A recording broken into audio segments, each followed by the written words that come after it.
¿Cómo están? Bueno, sujeto y sociedad. Ahí va. Escúchenme. eh, ya dejé las otras dos clases que no había dejado por pereza en el WordPress, ¿correcto? Así que está la clase de Facundo del miércoles pasado y la mía del miércoles anterior, ¿sí? Están ahí. La mía está puesta junto con todos los de Weber y la de Facu está puesta junto con la Escuela de Frankfurt, ¿sí? Bueno, nos quedarían tres. Pero bueno, no sé cómo hacer con la última porque creo que yo tampoco voy a estar. Tal vez, ¿saben lo que hago? Les mando. eh, yo sé que Facu les dijo que no iba a tomar, ya hablamos de este tema. Pero tal vez repetimos la experiencia anterior. Estuvo bien. Bueno, veo que no dicen nada. No sé si se están revolcando. ¿De qué está hablando? No sé qué sería la experiencia anterior, profe. ¿Qué se refiere? ¿Al primer examen? Claro, No, por favor. tal vez O sea, el hacemos examen que eso. dijo que no iba a tomar, lo va a tomar. Claro, eso sería específicamente lo que estoy diciendo, que el examen que no iba a tomar, voy a tomar. Me Camila se acaba de ríe romper el porque corazón. no participa de esto. ¿Está bien? No tengo otra forma de evaluarlos. Si no, les pongo un 10 a todos y listo. ¿Prefieren? Para la USAL también es como eso. No, no, para los usar eso no corre. Ya está. Bueno, así que tal vez repetimos la experiencia. Y bueno, ya está, eso ya lo dije. Profe, disculpe que le interrumpa. Tipo como No, habíamos hecho la otra vez, que le mandábamos un mensaje a usted y usted nos hacía unas preguntas específicas para cada alumno. bueno, Está eso bien. Pablo lo tengo que trabajar. También me pasa con la UAI todos los cuatrimestres lo mismo. Julio es un periodo de receso. Hola, Jonathan. Julio Julio es decía. Hola, vacaciones de profe, invierno. ¿cómo le va? Vacaciones de ¿Cómo? invierno, profe. Claro, estamos en vacaciones de Aquí el invierno. cine, como... Yo no estoy dando clases. Es más, me anoté en un curso de filosofía yo, que lo estoy cursando los martes, que soy oyente, que bueno, si ustedes están en ese curso se dan cuenta que yo soy un queso atómico. Pero bueno, es así. Me daría vergüenza estar dando clases. Pero acá estamos. Y yo tengo que venir a dar clases el miércoles y me siento, la verdad, raro. Bueno, como voy a empezar la clase por otro lado distinto al que yo pensaba darla, por motivos que no les puedo decir, pero es lo mismo. Profe, un segundo. Sí, Una pregunta. sí. ¿Y este examen para cuándo sería? Y bueno, se los planteo, por ejemplo, la clase que viene, pónganle para la siguiente, que igual no voy a estar. Ok. Después les compongo una nota más o menos y ya. ¿Está bien? ¿Alguien tiene alguna duda? ¿Puedo entrar a la clase?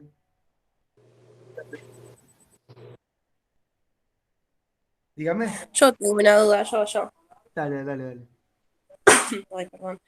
Escúchame, ¿lo vas a tomar escrito de nuevo? O no sé, o vas a implementar algo nuevo Sienten que para no tomar. sienten que no fui claro, ¿no? ¿Saben lo que pasa? Son un montón, chiques, son un montón. Yo no puedo con todas, dedicarles el tiempo que yo sé que necesitan, quieren, les gustaría tener. ¿Lo vas a mandar por escrito a mano, a puño y letra de vuelta? Eso también es Sí. una... Recordá tu sufrimiento, profe. ¿Qué? Recordá lo que sufriste la anterior vez. Acordate de mi letra, que es un sufrimiento leerla. El que escribe y no le entiendo no le puedo poner la nota, ya lo sabe. No, no, además esto de volver al papel y al virome es un ejercicio que verdaderamente nos hace bien. Yo sé que se pueden quejar, pero finalmente les hace bien. Este, sentarse frente a un papel con un lápiz, una virome, en una pregunta que no se trata de buscar nada, sino de escupir, si quieren, de una manera medianamente ordenada, todo lo que tienen en la cabeza.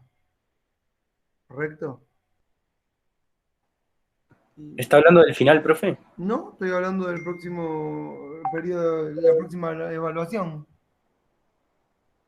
Pero no habían dicho que se cancelaba, que Yo no pasábamos dije directo al nada final. que se cancelaba, yo nunca dije nada. Yo alguna vez, ¿hay programa? No hay programa. ¿Hay forma de evaluación? No hay forma de evaluación. Lo dijo el profesor Facundo. No, ya sé que Facu me dijo. Me dijo, "Che, ya me dijo Facu. Yo le dije que no iba a haber, que no acostumbrábamos, pero veo que no tengo forma. Pero igual, si no es eso, ¿qué sería? ¿Qué les gustaría? Díganme, ¿qué les gustaría? Porque no es que me proponen alternativas. Un No final sé, directo. ¿Eh? Un no sé, concurso de algo que... talentos. Un concurso de talentos, tal vez. ¿Quieren darse la mano y el que no sabe le aprieta la mano al que sigue y sigue hablando? No sé, que te contemos, a que no sé, de repente hagamos, no sé, grupo de 4, ponele, y te preparemos un tema y te lo contemos, no sé, qué sé yo. Sí, eso está bueno. Ping Un pong trabajo de grupal preguntas está y bueno. respuestas rabioso. No les jode si yo ya, perdón, pero bueno, hay que ejercer la autoridad. Si ya viendo que no, esto no va para ningún lado, arrancamos la clase. Quiero leer con ustedes esta conferencia que se llama Las redes del poder, ¿puedo? ¿Cuál es de todos? El que les mandé por WhatsApp, les comparto la pantalla, a ver un poquito. Presentar ahora tu pantalla completa. Acá está mi pantalla. Mm, Estás presentando tu pantalla.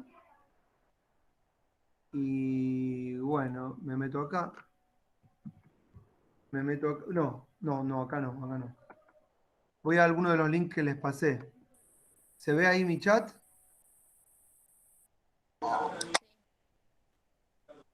Sí, profe. Esperen, esperen. No, no puedo, no puedo. Déjame. No sé cómo es. Esperen, Llévalo. Llévalo. Después tráeme agua. No, no voy a poder igual. Bueno. Bueno, ahí está. ¿Lo ven ahí? Este es. Pero si no les molesta, ustedes lo pueden tener con ustedes y yo los miro, ¿está bien? ¿Vieron el link que abrí?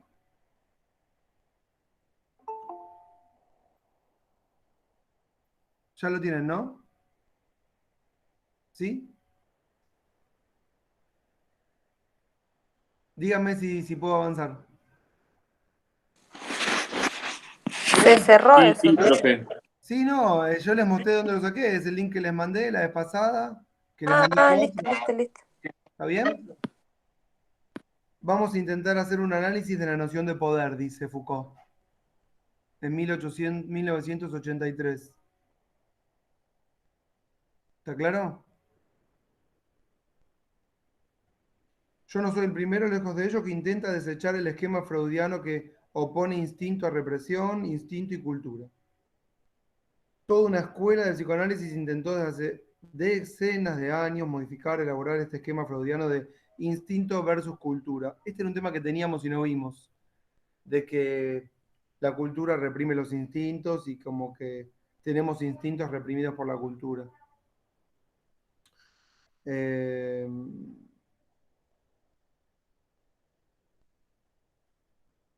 Vamos al tercer párrafo. Es necesario entonces pensar el instinto. Díganme si no me siguen, me dicen, por favor. Quiero que me sigan porque esto no es para mí, es para ustedes. Es necesario Yo, entonces. yo, yo Sí, no te sigo. ¿Dónde? ¿En qué parte estás? ¿En qué parte estás? En el tercer párrafo me dijiste, ¿no? sí, empieza por es necesario.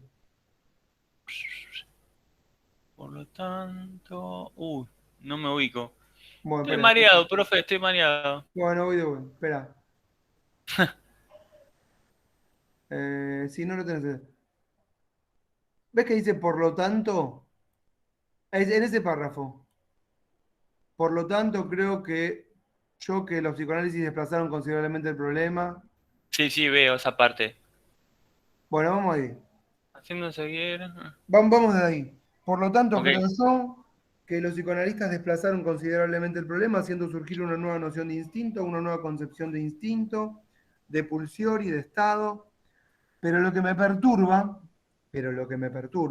o por lo menos me parece insuficiente, es que en esa elaboración propuesta por los psicoanalistas ellos cambian tal vez el concepto de deseo, pero no cambian en absoluto la concepción de poder. Digo, Sí, continúan considerando entre sí, lo tengo distinto acá. Continúan considerando que el significado de poder, el punto central, aquello en que consiste el poder, es aún la prohibición, la ley, el hecho de decir no. Una vez más, la fórmula tú no debes. Es decir, Foucault cree que el poder no puede ser analizado como aquello que tú no debes hacer. Hay una idea que tenemos respecto de que hacemos o no hacemos las cosas, somos gobernados a partir de lo que las leyes dicen que debemos o no debemos hacer. ¿Sí? ¿Me siguen esto que estoy diciendo? ¿Por qué haces lo que haces? Bueno, porque está así establecido. ¿Dónde? En la ley. Entonces lo que está prohibido es lo que no hacemos y el resto lo hacemos. ¿Me están siguiendo? No me dicen nada, no los veo. Voy a ponerme Sí, no, las... el sí. autor trataba el crimen que salía ¿Cómo? de, no me acuerdo cómo se llama el autor que lo trataba, ¿Qué que cosa? trataba como el crimen, iba Sí. a hechos puntuales de la moral. Ujú. No sé si es Weber, creo que es Weber. Eh, no me acuerdo. Permitido en la ley.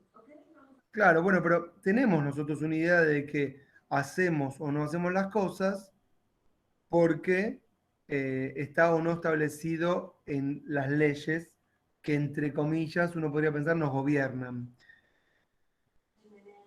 Foucault dice, sigo, el poder es esencialmente aquello que dice tú no debes. Esa es la concepción que él considera errada de por qué hay gobierno. Cuando digo hay gobierno significa hay gobernabilidad, hay gente que manda y gente que obedece. Me parece que esta es una concepción, y de esto hablaré más adelante, totalmente insuficiente del poder. ¿Eh? Una concepción jurídica, una concepción formal del poder, y que es necesario elaborar otra concepción de poder que permita, sin duda, comprender mejor las relaciones que se establecieron entre poder y sexualidad en las sociedades occidentales. O sea, ¿qué nos está queriendo decir el autor? El tipo tiene ganas de estudiar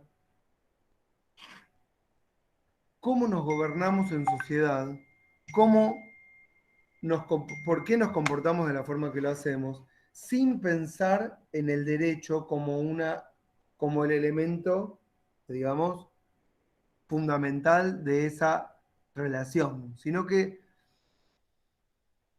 él pretendería estudiarlo, vamos a decirlo así, de manera positiva.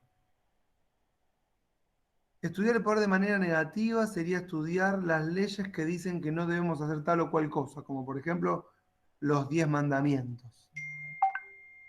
Y estudiarlo en el sentido positivo implica ver por qué sí hacemos lo que hacemos.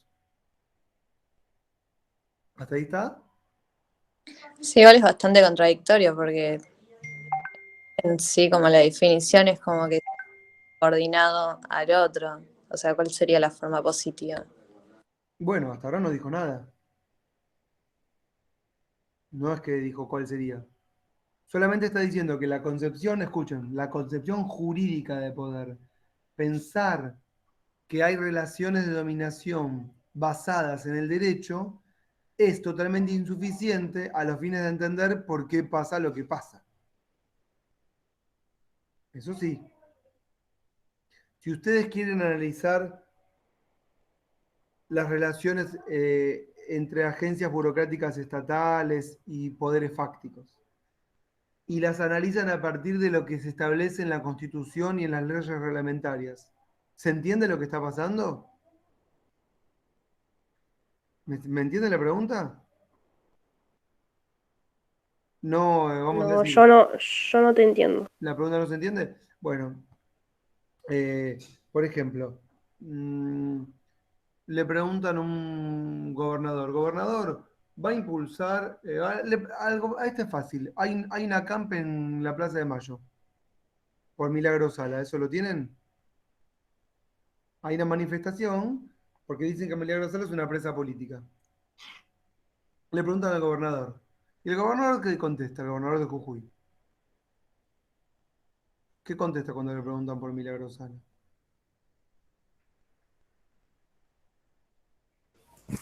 Que lo Creo, resolvió la justicia. creo que un par de Que la, veces sí le patea la pelota a la justicia, que dice que que la- eso no la tiene nada que ver. justicia. Claro. La justicia.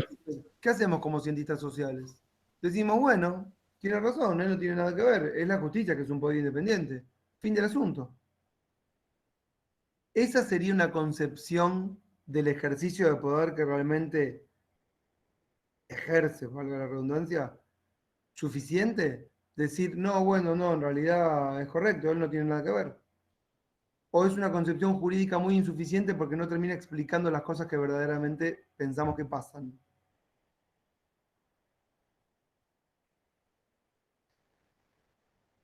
¿Entienden lo que digo o no? Si una persona se está muriendo de hambre, verdaderamente muriendo de hambre, y puede entrar a un supermercado, ir a agarrarse una paquete de papas fritas, llevárselo e irse, y nadie le va a decir nada, ¿por qué no lo hace? ¿Qué opera sobre ese cuerpo? ¿Qué es lo que hace que ese cuerpo no tome lo que necesita? Es contra la ley. El miedo a que la atrape la policía y tenga que sufrir las Bueno, consecuencias. bueno, puede ser el miedo que lo tape la policía, pero perfecto.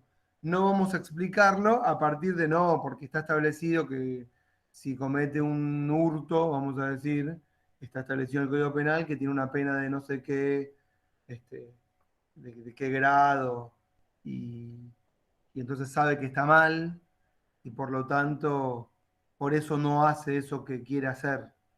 O sea, sería una concepción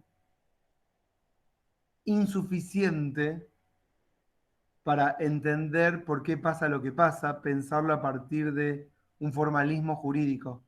¿Se entendió, Agustina? ¿O no? Sí, ahí más o menos ahí sí voy como uniendo. Pero bueno, mira, ahora voy a leer lo que sigue. Me parece que esta concepción, que esta es una concepción, leo después donde dice tú no debes, siempre el mismo párrafo.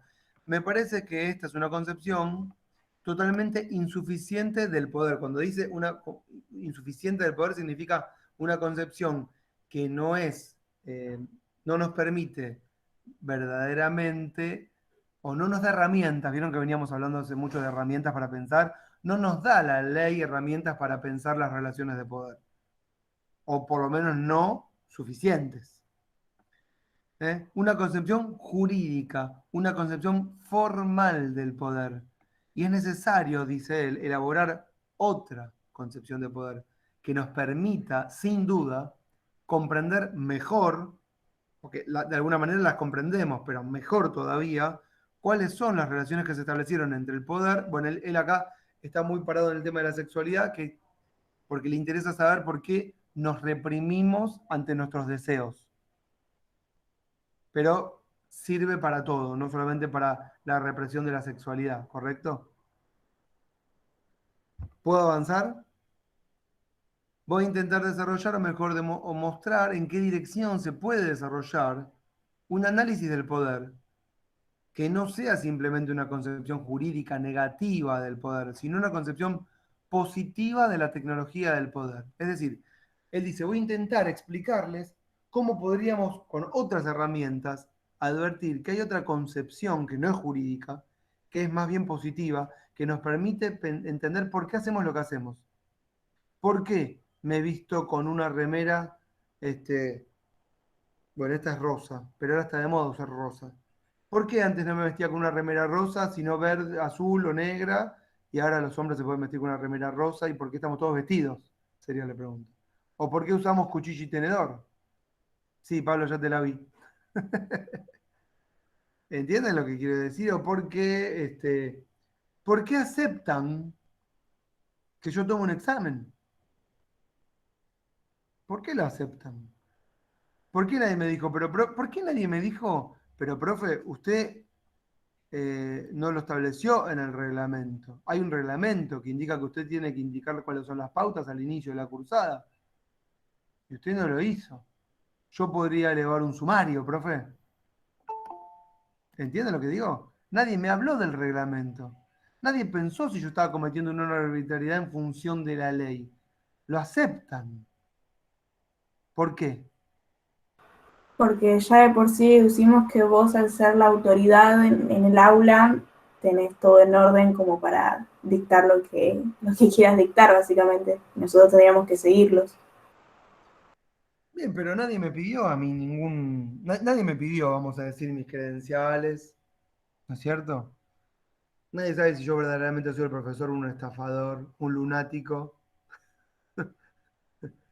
Qué sé yo, capaz que no sé, que porque nos cae bien, qué sé yo. Claro, ¿viste? También un poco se da así. A mí cuando me preguntan, ¿qué hago, profe? ¿Se puede? No, profe, en general en la vida.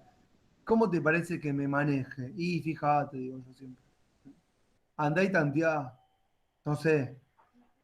Avancé un poquito y si no pasa nada, o sea, avancé un poquito más. ¿Te entienden? Este, eh, bueno, sigo. Voy a intentar entonces desarrollar o mostrar en qué dirección se puede desarrollar un análisis del poder que no sea simplemente una concepción jurídica. Fíjense que acá hay un rol que tiene, digamos, la ley, que es distinta al caso de Weber, que es la racionalidad, la racional legal, o a la de Marx, en la que nos hablaba de que en realidad el derecho era burgués y que era la superestructura de una estructura de relaciones de dominación. Acá está encarándolo por otro lado. ¿Mm? Vamos a ver por dónde. Fuertemente encontramos entre los psicoanalistas, los psicólogos. Perdón, vuelvo para atrás. Una, no, hablaba de una concepción positiva, la última línea, de la tecnología del poder. Y por tecnología no piensen en celulares. Por tecnología piensen en mecanismos, ¿correcto?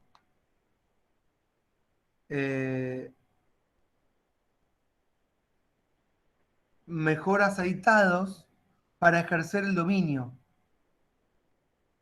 Eso es, tecnologías del poder. Por ejemplo, bueno, los voy a poner a todos mirando de espaldas, les voy a hacer levantar la mano de a uno, los voy a sentar a todos en un banco de tal forma, voy a tomar exámenes sorpresa. Esas son tecnologías de poder en el aula. Hay tecnologías de poder en todos los ámbitos en donde nos movemos. Habla de los colores, puede ser, los colores y los espacios y algo más, puede ser. Todo entra acá entra todo. Fuertemente encontramos entre los psicoanalistas, los psicólogos y los sociólogos esta concepción según la cual el poder es esencialmente la regla. Esto es lo que él veía en los cientistas formales de la época en la que estaba hablando, 60, 70 del siglo pasado. En las que entonces, una concepción en la cual el poder es esencialmente la regla, la ley, la prohibición, lo que marca un límite entre lo permitido y lo prohibido. Creo que esta concepción de poder fue, a fines del siglo XIX, formulada incisivamente y extensamente elaborada por la etnología. La etnología siempre intentó detectar sistemas de poder en sociedades diferentes a las nuestras en términos de sistemas de reglas.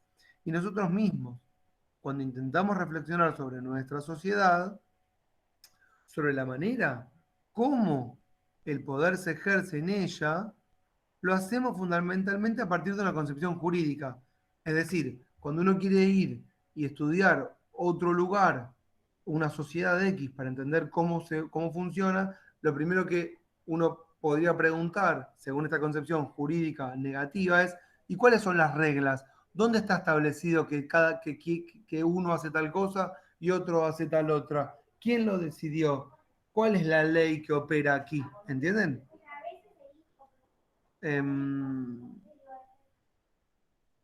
La etnología entonces decía, siempre intentó detectar sistemas de poder en sociedades diferentes a las nuestras en términos de sistemas de reglas. Y nosotros mismos, cuando intentamos reflexionar sobre nuestra sociedad, sobre la manera como el poder se ejerce en ella, la hacemos fundamentalmente a partir de una concepción jurídica. Miren estas preguntas. ¿Dónde está el poder? ¿Quién detenta el poder? ¿Cuáles son las reglas que rigen el poder? ¿Cuál es el sistema de leyes que el poder establece sobre el cuerpo social? Esas son preguntas típicas, ¿sí?, que para Foucault estarían mal formuladas, porque nos llevarían por un camino errado, nos llevarían por el camino de la concepción negativa. Es decir, no sería válido, si quieren, preguntar dónde está, o básicamente, quién detenta el poder. Porque Foucault nos va a decir que el poder no es una cosa que se tiene. No es que, siempre hablando del presidente, que es lo más fácil para entenderlo, no es que el presidente tiene el poder, porque si así fuese, gobernaría a su antojo. Y si no obstante tiene muchas limitaciones. Uno podría pensarlo así livianamente. Entonces, ¿tiene el poder porque el presidente, porque tiene el bastón y una banda presidencial? Y Foucault diría, no, el poder no se tiene, el poder se ejerce. No es una cosa que se tiene y se intercambia. ¿Está? Las leyes están ahí para decirnos algo, pero no todo. Algunas cosas. Algunas cosas. Dice Foucault que lo que hacemos en general en nuestras sociedades es una sociología jurídica del poder. Estoy leyendo, ¿eh? Y cuando estudiamos sociedades diferentes a las nuestras, hacemos etnología, que es esencialmente una etnología de la regla, una etnología de la previsión. Es decir, cuando estudiamos las sociedades nuestras, hacemos sociología jurídica del poder. Cuando estudiamos sociedades de otros, hacemos etnología de las reglas jurídicas del poder. O sea que hacemos básicamente lo mismo. Vamos y preguntamos, ¿cuáles son las reglas? ¿Cuál es la ley? Y eso no sería una pregunta que podría guiar una investigación que nos permita entender qué pasa. ¿Hasta ahí estamos o no?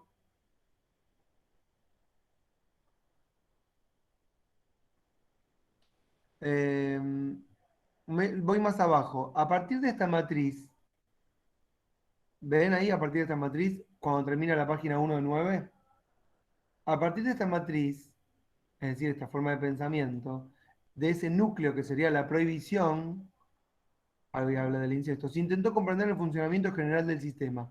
Y fue necesario, dice Foucault, esperar hasta años más recientes para que aparecieran nuevos puntos de vista sobre el poder. Por ejemplo, el de Marx. ¿Sí? ¿Por qué Marx aporta una mirada distinta al poder? Porque Marx piensa en la ley. ¿Desde dónde piensa Marx el ejercicio de poder? Desde la dominación. Desde las relaciones, me encanta que lo diga Camila, que no estuvo acá. Pablo levantó la mano, dale. No, lo veía como las leyes, las veía como el medio de la burguesía para contener al proletariado, digamos, por decirlo de una forma. Claro. Era el medio para ejercer la dominación. Vamos a decir que las leyes eran parte de la superestructura en el marxismo clásico, ¿correcto? Sí. Y que en realidad eran la herramienta de dominación de la burguesía respecto de los trabajadores. Pero las relaciones de dominación no se dan por las leyes, sino por la tenencia a los medios de producción y la forma en la que se desarrollan el trabajo o la extracción de plusvalía en el mercado. Entonces, cuando Foucault dice esto, lo que está diciendo es, tuvimos que esperar que apareciera un tipo como Marx para empezar a sacarnos de la concepción jurídica y formalista. ¿Qué pasaba con los que estudiaban el poder antes de Marx? Lo pensaban así, jurídica y formalmente. Es decir, un positivista, che, acá hay leyes, ¿por qué no las respetan? Bueno, porque se desvían de la norma, no entienden que hay leyes que tienen que respetar. El que no entiende las leyes es porque tiene problemas de comprensión, es un desviado de la norma. Hay que aplicarle sanciones más duras. Pero tal vez lo harían con honestidad intelectual, pero no advertían que en realidad no era un problema de leyes, que el dominio pasa por otro lado y que las relaciones de dominación se explican por otro lado y no por las relaciones jurídicas formales. ¿Sigo? Eh, De cualquier modo, a partir de allí vemos aparecer, con los trabajos de Clastres en Bélgica, por ejemplo, toda una nueva concepción del poder como tecnología que intenta emanciparse de ese primado, de ese privilegio de la regla y la prohibición, que en el fondo había reinado sobre la tecnología desde Durkheim hasta Lévi-Strauss. Nosotros no lo salteamos a Durkheim, pero Durkheim es el autor que pone al derecho como un valor positivo, porque Durkheim nos va a decir, aunque no lo vimos, que un derecho desarrollado nos habla de una sociedad desarrollada. Durkheim dice, mientras el derecho más se desarrolla, nos habla de una sociedad más avanzada. Y esto, dice Foucault, fue la regla que primó desde el iluminismo hasta Lévi-Strauss, que es el gran etnólogo, ¿sí? O antropólogo. Pero que a partir de Marx y en adelante aparece toda una nueva concepción que intenta, cuando dice emanciparse, ¿qué significa? Que intenta despegarse del derecho. ¿Vieron cuando nosotros vimos con Maquiavelo? Escuchen lo que vamos a decir ahora. ¿Se acuerdan cuando vimos con Maquiavelo que él hace una especie de secularización del poder y lo despega de lo que sería la teología o la fe o Dios, la figura de Dios o la religión, y dice, guarda que la religión no es el poder, sino que puede ser una herramienta, el ejercicio de poder pasaría por otro lado. Eso es Maquiavelo. La secularización de la política sería la emancipación de la política respecto de la fe o del poder espiritual. Y acá lo que está diciendo Foucault de algún modo es que a partir de Marx aparecería una especie de emancipación o secularización del análisis del poder respecto del formalismo jurídico. Algo así como que hay que secularizar al poder del derecho, porque venimos con una idea muy cargada de asociar el poder al derecho. Y lo que empezaron a hacer estos autores es emanciparse de ese primado, de ese privilegio que tenían la regla y la prohibición, el derecho. Es decir, ellos, o sea, esta concepción, esta matriz, tenía de alguna manera, llevaba a la delantera en cuanto a la forma de explicar las relaciones de poder. Y aparecen nuevas teorías que vienen a desplazar a esta y a emancipar el ejercicio de poder de la concepción jurídica. Por ejemplo, miren lo que les voy a decir, aunque no lo vieron conmigo, no sé si lo verán, ya lo van a ver los que hagan ciencia política. Cuando hacemos, o cuando vean sistemas políticos, ¿vieron sistemas políticos comparados uno o todavía no? No. Pero va a haber algunos autores cuando se despegan del conductismo, bueno, en Estados Unidos, que se llaman Almond y Powell, o unos, que dicen hay que terminar con el formalismo jurídico y analizar las constituciones para entender los diferentes países. Si analizamos las constituciones, no entendemos nada. Dejemos el formalismo para los juristas. Nosotros somos cientistas sociales. ¿Comprenden? En todo caso, me están siguiendo, ¿no? En todo caso, la cuestión que yo quería plantear es la siguiente. Y dice Foucault, ¿cómo fue posible que nuestra sociedad, la sociedad occidental en general, haya concebido al poder de una manera tan restrictiva, tan pobre, tan negativa? ¿Por qué concebimos siempre al poder como regla y prohibición? ¿Por qué ese privilegio? Él se está preguntando, ¿por qué pasó lo que pasó? ¿Por qué nos dejamos llevar por el derecho? ¿Entienden la pregunta? Como escucho tanto silencio, me aturde el silencio. Dígame algo. Prefiero un no entiendo nada. Te deja pensando, va, por lo menos a mí me deja pensando. ¿Qué cosa te deja pensando? Gracias, Agustina, por hablarme. ¿Qué te deja pensando? No, todo esto es un tema que siempre me dejó pensando, es como que lo entiendo, pero hasta ahí, o sea, como que me cuesta procesarlo. A mí por lo menos me pasa eso. Está bien, deja que vayan cayendo las fichas y dejate llevar. Era mejor. Claro. Este, bueno, entonces, vamos de vuelta. por qué nuestra sociedad, que es la sociedad occidental en general, concibió el poder de una manera tan... Cuando dice de poder de una manera tan restrictiva es pensarlo solo desde el formalismo jurídico. ¿Por qué hicimos eso? ¿Por qué no nos dimos la posibilidad de pensarlo de manera más compleja? ¿Qué pasó? ¿Por qué conseguimos el poder como regla y prohibición? ¿Por qué le dimos ese privilegio al derecho? Evidentemente podemos decir, dice Foucault, que ello se debe a la influencia de Kant. Y aquella idea según la cual en última instancia la ley moral, ¿vieron Kant? Díganme que sí. No me están diciendo que sí. Ni esa orden respetan. ¿Qué pasa? Sí, profe. Sí, sí, Vas. profe, lo Muy vi. bien. Yo lo vi, Una amigos. qué aplicada. Bueno. Muy bien.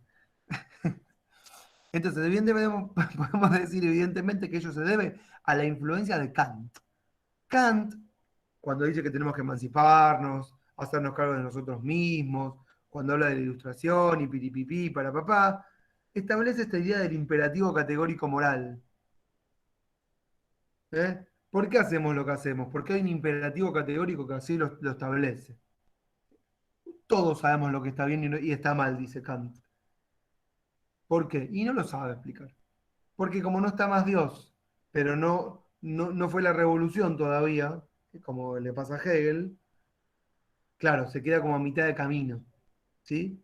Entonces le otorga un valor moral al imperativo categórico de tú no debes hacer esto.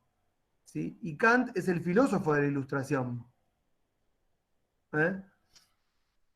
Entonces, la idea, según la cual, según Kant, en última instancia la ley moral, el tú no debes, la oposición deber, no deber, es en fondo la matriz de la regulación de toda conducta humana.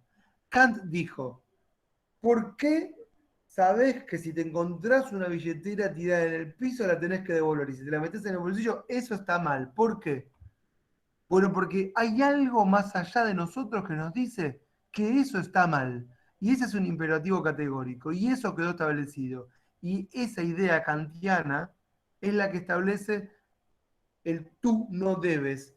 Y nos regimos y tomamos esa idea como una idea de la conducta moral por la cual sabemos que hacemos o no hacemos las cosas. ¿Por qué el señor que se está muriendo de hambre o de frío no rompe la puerta y entra a la propiedad que está vacía cuando el propietario está muriendo de la risa esquiando en Chapelco? Y el otro dice, no debo entrar a la propiedad que no es mía. ¿Por qué? Y prefiere morir esa hipotermia antes de tú no debes hacer eso. Kant le diría, porque vos sabés que eso está mal. ¿Correcto? Y entonces nosotros creemos que ese tú no debes es lo que explica las conductas humanas. Y el señor se terminó muriendo de hipotermia, mientras había 100 metros cuadrados de una propiedad vacía que no se vende y de la cual podría albergar a mucha gente del frío, del invierno, y no entramos y no la tomamos. Porque sabemos que eso está mal. ¿Esa es una explicación suficiente? No, no es una explicación suficiente. No obstante, esta es la idea que según Foucault ha primado y por la cual le dimos el privilegio a pensar todo en este tipo de categorías, deber, no deber, prohibir, no prohibir, la ley, la prohibición. Un modelo binario de entender el poder.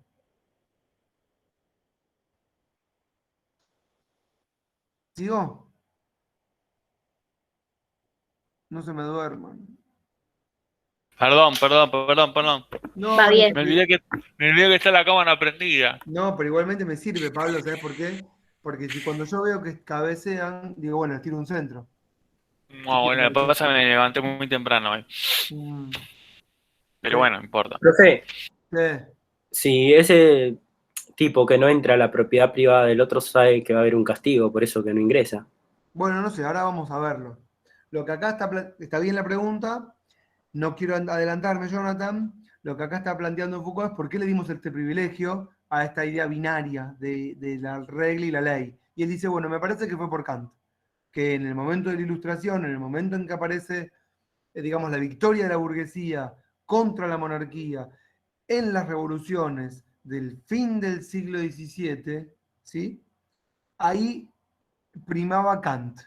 Es el filósofo de la Ilustración, del Iluminismo, de la Revolución, ¿sí? Que establece esta idea del imperativo categórico moral. Por eso les pregunté si ustedes vieron Kant, y todos me respondieron muy sabiamente, sí, lo vimos, profe. Por eso yo avancé, porque si no me tendría que haber detenido un poco más en esto que por suerte vieron, ¿correcto? Y estoy siendo irónico cuando lo digo. Sé que lo vieron. Y avanzo. Bueno. La oposición debes, no debes, en el fondo es la matriz de la regulación de toda conducta humana. Dígame si están perdidos. Pero en verdad, esta explicación, por la influencia de Kant, dice Foucault, es evidentemente insuficiente. Es decir, lo de Kant no alcanza. No es que hacemos las cosas o no por el imperativo categórico. Uno no anda por la vida con imperativos categóricos. Si fuesen invisibles, ¿entrarían a cualquier reunión para ver qué están hablando? No, yo digo, no, tú no debes, dice Kant. Pindongas. Si WhatsApp lanza la aplicación de participante invisible, ¿participarían en grupos de manera invisible para ver lo que dicen de ustedes? Yo igual no participaría porque la verdad que no lo soportaría. Pero uno se vería tentado. Y de hecho lo haría. ¿No es cierto? El que dice que no miente. Entonces yo sería un De mentiroso. hecho, hay un WhatsApp Plus donde haces algunas de esas cosas. O sea, ¿Cómo es? A ver, Jonathan. hay un, digamos, está modificado, hay un WhatsApp modificado por distintos programadores donde, qué sé yo, puedes ver los estados de manera invisible, podés hacer varias cosas de esas. Y hay muchos que los tienen No, sí, sí, instalados. sí. Sí, la internet es una gran red de chusmerío y espionaje. De eso se trata. Es más, sin ir más lejos, hay gente que se hace perfiles falsos para stalkear los perfiles de sus ex, por ejemplo. No estoy diciendo que yo lo hice alguna vez, ojo. Yo digo la verdad, no sé ni de qué están hablando, pero todo igual nos remite a lo mismo. Acá no hay ningún Pero breve. no, pero ahí yo veo a las chicas que se están riendo, así que saben de qué, de qué estoy hablando. No, y a mí, ¿sabes El lo que me hace verdadero, el pensar? verdadero tóxico, Pablo. A mí lo que me hace pensar es que yo estoy viejo. Cuando dicen todas estas cosas no entiendo nada. Bueno, sigo, no importa. Con que ustedes se diviertan me es suficiente igual. ¿Dónde estoy? Bueno, es insuficiente, decía. El problema consiste en saber si Kant tuvo tal influencia. ¿Por qué fue tan poderoso? Ah, no. Si Kant tuvo tal influencia, la pregunta que se hace es, ¿por qué fue tan poderosa? ¿Por qué Durkheim, filósofo de vagas simpatías socialistas del inicio de la Tercera República Francesa, se pudo apoyar de esa manera sobre Kant cuando se trataba de hacer el análisis del mecanismo del poder de una sociedad? Es decir, no vimos Durkheim, lamentablemente, no hay tiempo para todo, el tiempo es tirano en esta materia y en general, pero Durkheim, que es, junto con Weber y junto con Marx, fundador de la sociología, toma como base fundamental, categorial de sus análisis a Kant, ¿no? Para estudiar las sociedades. Y en realidad uno debería pensar, pero Durkheim, deberías hacerlo mucho más complejo que esto. No hay que hacer un análisis jurídico. Y Durkheim le dio una preeminencia total al derecho. ¿Sí? Entonces, bueno, al darle esa preeminencia, basándose en Kant, deja de lado para la sociología análisis un poco más sofisticados. Creo que podemos analizar la razón de ello en los siguientes términos. Lean conmigo, por favor, ¿eh? Cada vez se empieza a complejizar un poquito más. En el fondo, en Occidente, los grandes sistemas establecidos desde la Edad Media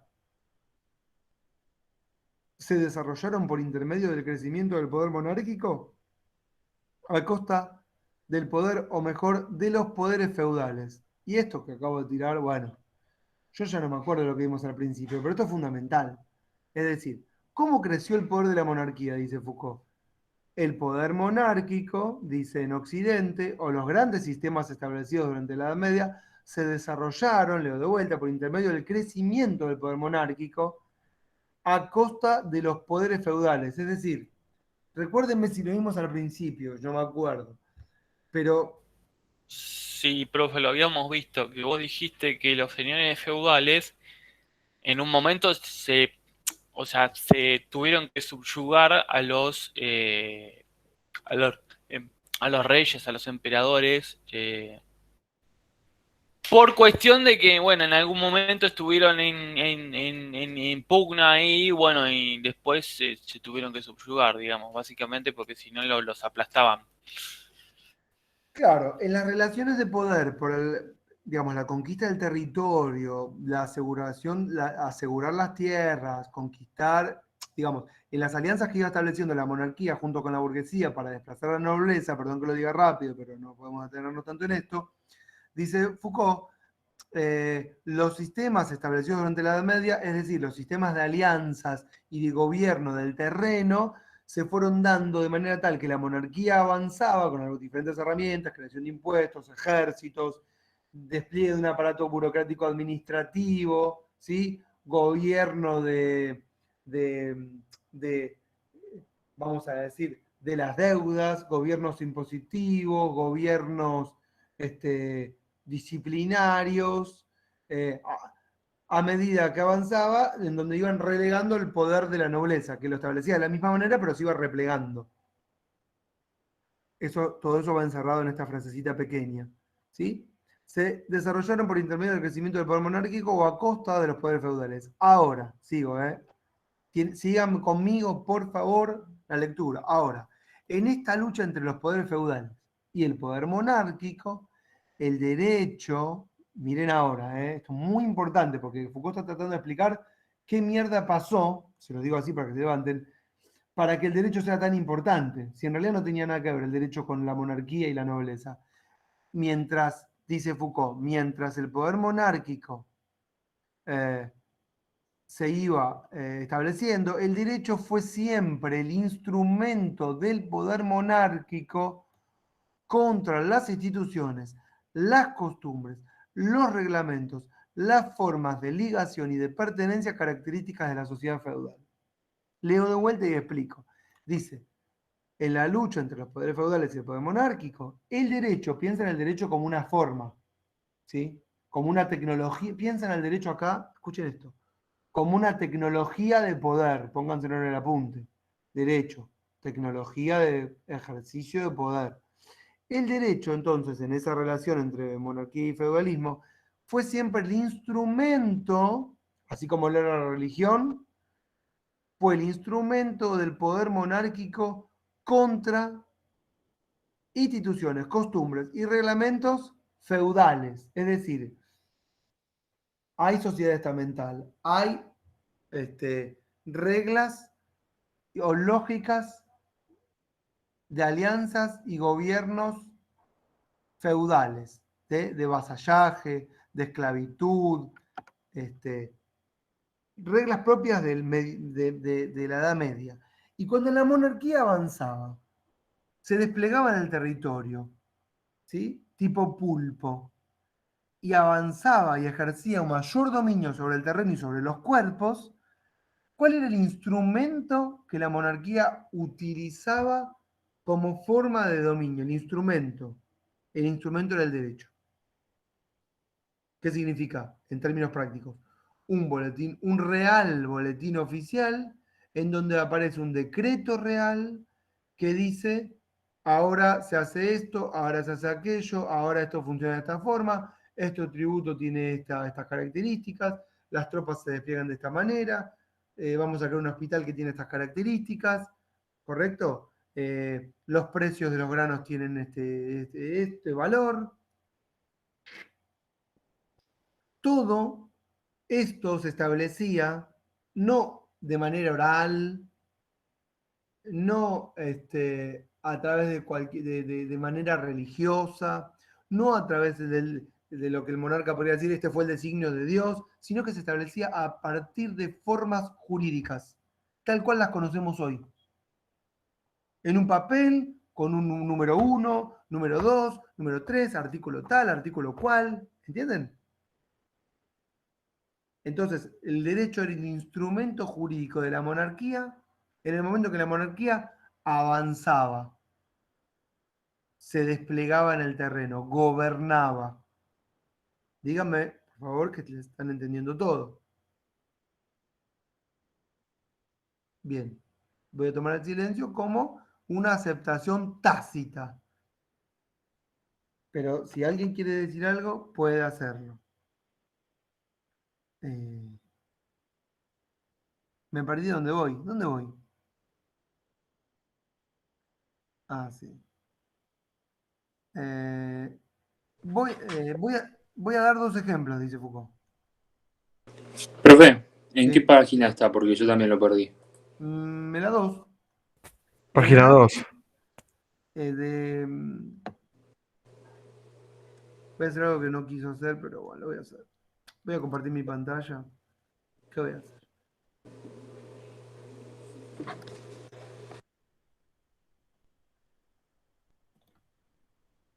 Lo que me pasa cuando comparto pantalla es que no los veo. Cuando no los veo me siento... Bueno, profe, justamente ahí le quería comentar, justamente ahí en el próximo párrafo habla del derecho romano y el resurgimiento del derecho romano en Europa. Por supuesto. Que bueno, eso es muy importante porque hasta ese momento no había un sistema judicial como tal, digamos, ¿no? Sí, ¿ustedes ven en mi pantalla a la derecha donde yo tengo lo que estoy leyendo? ¿Se lee o no? Sí, se Sí, ve. sí, profe. Voy a dar 2 ejemplos. Por un lado, el poder monárquico se desarrolla en Occidente apoyándose en gran parte sobre instituciones jurídicas y judiciales. Y así, desarrollando tales instituciones, logró sustituir la vieja solución de los litigios privados a través de la guerra civil por un sistema de tribunales, con leyes que promocionaban de hecho al poder monárquico la posibilidad de resolver él mismo las disputas entre los individuos. Hablamos, por ejemplo, ¿cómo se resolvían los conflictos? Mediante la guerra. ¿Cómo se empiezan a resolver a partir de ahora? A través de reglas y normas judiciales en las que el monarca es el juez o tiene jueces a su servicio, que tienen básicamente que establecer un sistema de reparto. Bueno, cuando le vienen con un problema, el rey termina diciendo, bueno, cuánto para vos, y así zanjamos la cuestión. ¿Sí? Ese era el rol de del juez, del rey. Zanjar, digamos, repartir, fallar sería, ¿no? Y no, entonces no se hace a partir de la guerra, sino a partir de estas reglas jurídicas y judiciales que el rey establece. Y así se logran sustituir, entonces leo la vieja solución de los litigios a través de la guerra civil por un sistema de tribunales con leyes que proporcionan de hecho significa no de derecho, de hecho al poder la posibilidad de resolver. Es decir, el monarca se pone por encima. Yo soy el juez que resuelve. Yo soy el que establece la ley. Por lo tanto, si quieren en términos de Agamben, yo soy el que puede estar afuera de la ley cuando yo quiero.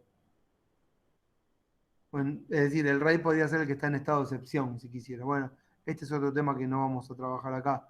Pero Camila, ahí te hago un guiño, porque este era un tema que no vimos, pero que teníamos para ver también. Agamben y el estado de excepción con Schmidt, ¿te acordás? Bueno,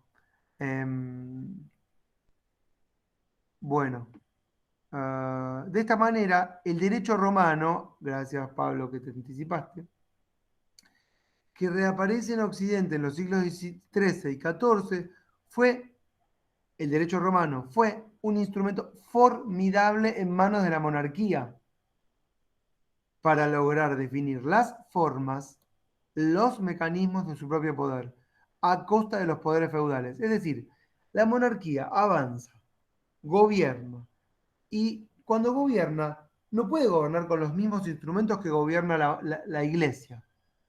No puede la monarquía avanzar en nombre de Dios, ¿no?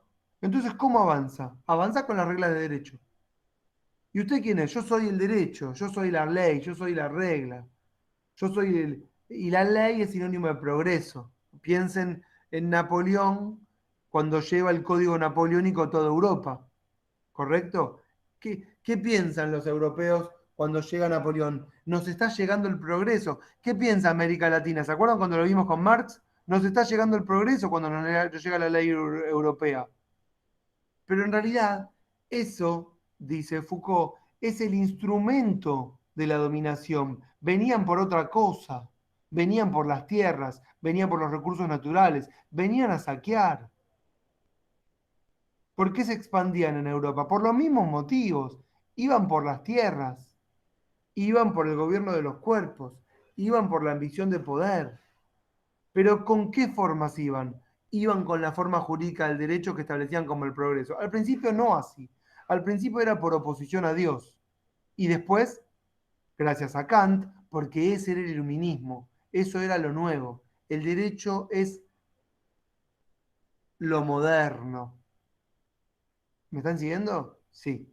Dicen que sí. Ailén dijo sí. Franco dijo sí.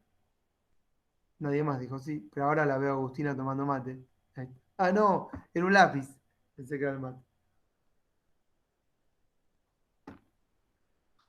Ah, ¿estoy leyendo mucho o estoy leyendo bien? Bien. Eh, porque esto es leer y explicar, ¿no? Esto es como una especie de taller de lectura. Entonces, en otras palabras, el crecimiento del Estado europeo, los reinos, ¿sí? Que se expanden, que establecen sus límites, sus ejércitos, su pirimbundín, fue parcialmente garantizado, o en todo caso, usó como instrumento, hay un acento ahí, el desarrollo del pensamiento jurídico. Es decir, vieron, lo vimos con Weber un poco la vez pasada, cuando dijimos, el Estado moderno en Occidente fue posible gracias a los juristas de la Italia, de las universidades italianas del norte, ¿se acuerdan? Que venían del derecho canónico, de Roma. O sea, que la expansión en términos eh, materiales, digamos, de Marx, se dio de la mano del crecimiento de un pensamiento jurídico que se fue desarrollando a la par. Nada como ir juntos a la par. ¿Sí? El derecho, diría Papo, y el poder real. No sé si lo pensó así cuando pensó la canción, creo que no. El poder monárquico, el poder del Estado, está esencialmente representado en el derecho. Esta frase, miren, es una figura fundamental. El poder monárquico, el poder del Estado está representado en el derecho. Pero esto es fundamental, porque ustedes ahí pueden poner en sus apuntes, y después tienen que entender eso que van a poner. Ustedes van a poner ahora. El derecho no es el poder. Eso lo ponen, no lo escriban ahora. No veo que estén escribiendo, Sofía. A ver, escribí. El derecho no es el poder. El derecho es la representación del poder. Esa frase puede ser una... Y esto cuando digo esto, claro, ¿no? Es el momento en que se atemorizan. Esto puede ser una perfecta pregunta de examen. ¿Por qué Foucault dice que el derecho no es el poder, sino su representación? ¡Ay, te quiero ver, mamita! Bueno, esta frase es fundamental, porque ahí lo que estamos viendo es que, claro, el poder se despliega, pero necesita al derecho como el elemento legitimador. Asocien automáticamente dentro de las formas de dominación racional, a la legal de Weber. Aquí, en este momento. El poder monárquico se representaba más en el derecho que en Dios. Uno podría decir como parcial de examen secundario. Bueno, no, el monarca gobierna por el nombre de Dios. Pero efectivamente, como cientistas sociales, ¿gobierna en nombre de Dios? No, gobierna el terreno de verdad. Gobierna. Gobierna gobernando. ¿Cómo? Teniendo empresas de alimentos, haciendo acopio de granos, desplegando ejércitos, imponiendo fechas patrias, estableciendo los límites, haciendo alianzas. Gobierna como se gobierna una pandemia, ¿entienden? Gobierna con todo, como se debe gobernar, con todos los elementos de los cuales disponemos. ¿Pero con qué argumento?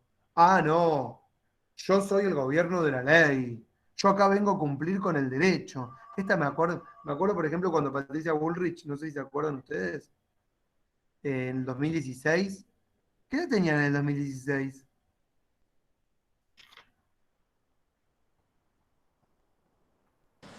Yo 16. 19, ¡Qué desastre! 21, 22. Sí, 19. No sé si se acuerdan, pero Patricia Bullrich apenas asumen, bueno, había que establecer una nueva matriz que era la de la represión, digamos, la criminalización de la... Esto va por mi cuenta, pero igual todo va por mi cuenta, así que es lo mismo. Había una idea de criminalización de la protesta, ¿correcto? La de perseguir a aquellos que piden por una distinta distribución de la riqueza, un nuevo paradigma. Y en este nuevo paradigma, lo primero que pasó, dentro de las primeras cosas que pasaron, fue la represión dentro de la fábrica de PepsiCo, cerca de la General Paz, creo que Panamericana, no me acuerdo dónde, creo que Panamericana, eh, no me acuerdo la altura, bueno, y se armó una Profe, represión, ¿cómo? Panamericana, Ramal Pilares. Bueno, se armó Porque sí, me acuerdo de que yo fui a la escuela cuando era chico. Con la bueno, escuela, digo. se armó una represión de lo lindo, ¿sí? Cuando digo de lo lindo, no es que yo estoy encantado de explicar esto, pero una represión bien. Bien significa, desplegamos las tropas, llevamos los caballos, armamos todo el operativo, traemos a los medios, armamos el circo, Creo que con Cresta Roja fue parecido también. también, apenas arrancó, tenés razón. Y, pero miren, y aparece Bullrich, que era la ministra de Seguridad, ¿sí? ¿Y qué esperó para reprimir? Ya estaba todo ya habían hablado con los dueños de la fábrica, ya les habían liberado el terreno, ya estaba todo medio orquestado, ya habían identificado quiénes eran los que, los revoltosos que estaban jorobando en la fábrica, con los que el gobierno habla con los jefes de la fábrica, viste, diferentes agencias estatales, quiénes son los revoltosos, a quién hay que sacar, tenemos que liberar la planta. ¿Me entienden, no? Entonces, ¿qué necesitaba para empezar la represión? ¿Qué necesitó? ¿Podía ir y reprimir así nomás? La orden del juez. Exactamente, Mariano, te agradezco. La orden judicial, la forma jurídica que legitimaba un ejercicio que en la práctica era imposible de evitar. Entonces, 9 de la mañana, fallo del juez. 9:05, represión y desalojo. 9:30, conferencia de prensa. Ministra de la represión. Micrófonos. Pero ¿cómo puede ser la represión? Que piripipí. Nosotros somos, respuesta a la ministra, nosotros somos el gobierno de la ley. Venimos a hacer cumplir la ley. Si un juez ordena que desalojemos, tenemos que desalojar. No nos queda otra alternativa. ¿Ustedes qué harían ahí? Sociología jurídica del poder y dirían, no, bueno, claro, no tenía otra cosa más que reprimir porque no querían irse, el juez le dijo, no querían cumplir, o lo explicamos como corresponde. Pero ¿qué necesitaba el gobierno? Escudarse en la ley. La ley era el elemento legitimador. Ustedes saben que al día siguiente el fallo del juez de Cámara ordenó la reincorporación de los trabajadores a la fábrica. Y fue ahí el ministro de Trabajo, Triaca, a hacer cumplir el fallo y reincorporar a los trabajadores a la fábrica. Por supuesto que no. Ya está, el objetivo estaba cumplido. Entonces, el poder se ejerce y después se representa en el derecho. Pero el poder es el ejercicio en sí, el gobierno de los cuerpos, la acumulación capitalista también, la represión de los instintos de la cultura, de la clase, de la naturaleza, de los individuos. Ahora bien, sigo leyendo, sucede que al mismo tiempo que la burguesía... esto es muy importante. Cuando crece el poder monárquico, porque el poder monárquico se despliega como tentáculo sobre el territorio, también crece el poder de la burguesía. ¿Correcto? Porque no es que la monarquía es una y no tiene agencias burocráticas estatales o establece alianzas con aquellos que gobiernan los cuerpos. ¿Quiénes son los que gobiernan los cuerpos? Las fábricas, en las familias, en todos los lugares de encierro y disciplinamiento. Entonces, La burguesía, el señor burgués, los señores burgueses, que gobiernan las instituciones incipientes que van surgiendo en los territorios, pero también gobiernan sus fábricas, también crecen a la par que crece la monarquía. ¿Sí? Entonces ahora lo leo. Ahora bien, sucede que al mismo tiempo que la burguesía, que se aprovecha extensamente del desarrollo del poder real y la disminución del retroceso de los poderes feudales, tenía un interés en desarrollar ese sistema de derecho que le permitía, por otro lado, dar forma a los intercambios económicos que garantizaban su propio desarrollo social. Síntesis. Foucault está diciendo, al mismo tiempo que la monarquía desarrolla su poder, la burguesía también lo hace y conforme lo hace, desarrolla un derecho comercial que le sirve de herramienta para establecer relaciones económicas, contractuales entre propietarios. Entonces la burguesía también va haciendo crecer al derecho a medida que aumenta su poder y su gobierno en el terreno. Ujú. De modo que el vocabulario, la forma del derecho, fue un sistema de representación del poder común a la burguesía y a la monarquía. Foucault dice, el derecho le servía tanto a la monarquía como a la burguesía para hacer crecer su poder respecto de la nobleza. ¿Sí? La burguesía y la monarquía lograron instalar poco a poco desde el fin de la Edad Media hasta el siglo XVIII una forma de poder que se representaba como discurso, como lenguaje, el vocabulario del derecho. Y cuando la burguesía, miren ahora, se desembarazó finalmente del poder monárquico, es decir, cuando la burguesía entendió que ya no necesitaba más al monarca, ¿qué hizo? Lo hizo precisamente utilizando ese discurso jurídico. Es decir, cuando la burguesía le quiso pegar un portazo a la monarquía porque se dio cuenta que esa alianza ya no tenía más sentido, ¿cómo lo hizo? Lo hizo con el derecho. Le dijo la burguesía a la monarquía, en esta constitución, que es la constitución del pueblo, vos, monarca, tenés un límite. Es decir, la burguesía, miren ahora, ya ejercía el poder en el terreno. La burguesía ya era poderosa en los términos que Marx lo establece en el mercado, pero utilizó la figura de la constitución jurídica, el contrato, el pacto, para decir al monarca, acá tenés un límite. Pero el límite en realidad ya estaba establecido. La burguesía ya ejercía el poder mucho más que lo que lo hacía la monarquía, solo que utilizó la burguesía ese derecho haciéndolo pasar como el derecho del pueblo. Por supuesto que no era el pueblo, porque ahí no estaban representados los esclavos, los vasallos, ¿sí? los operarios, los peones rurales, los vagabundos urbanos. No estaban ahí representados, pero claro, la burguesía, utilizando el derecho, creó una especie de universalidad ficcional en la que todos estaríamos incluidos. Díganme que me están siguiendo perfectamente. Y si no, vean la clase 4 veces. Sí, profe. Gracias. Siempre tengo a alguien que me hace sentir bien, en este caso es Sofía.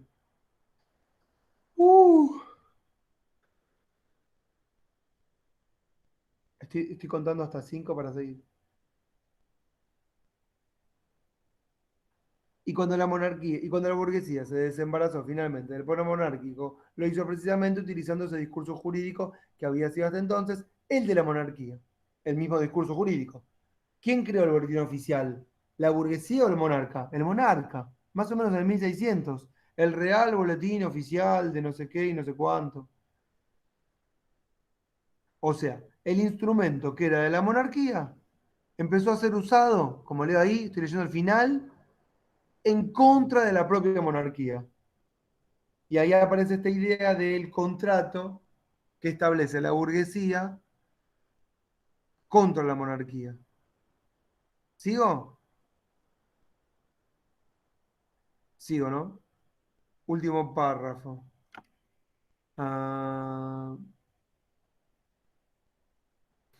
para proporcionar un ejemplo sencillo, Rousseau, ¿se acuerdan de Rousseau? ¿Lo tienen a Rousseau? No hablamos acá de Rousseau, ¿no? Creo que sí, al principio. Bueno, cuando hizo su teoría del Estado, intentó mostrar cómo nace un soberano, pero un soberano colectivo, dice Foucault de Rousseau. Un soberano como cuerpo social, o mejor, un cuerpo social como soberano a partir de la cesión de los derechos individuales, de su alienación y de la formulación de leyes de prohibición que cada individuo está obligado a reconocer, pues fue él mismo quien se impuso la ley. Lo voy a resumir. Foucault quiere decir, más allá de que Rousseau nos caiga bárbaro, utilizó la misma fórmula. Cuando Rousseau dice, acá hay un soberano que está por encima de todos nosotros, utiliza esta fórmula de, bueno, nos dimos todos, a partir de nuestra posibilidad de autogobernarnos, un contrato para crear un nuevo soberano que es el Estado que está por encima de nosotros. Pero Rousseau utiliza la misma cláusula jovesiana. ¿Cuál? Somos todos individuos, poseemos cada uno por derecho propio la posibilidad de autogobernarnos y en función de eso decidimos crear una constitución, un contrato social que esté por encima de nosotros.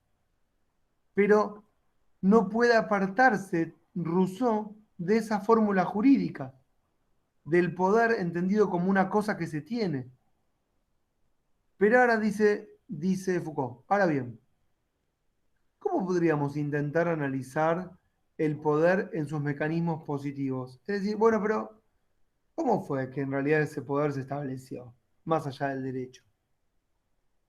Me parece que un cierto número de textos podemos encontrar, me parece que en un cierto número de textos podemos encontrar los elementos fundamentales, dice Foucault, para hacer un análisis de ese tipo, es decir, un análisis de tipo positivo.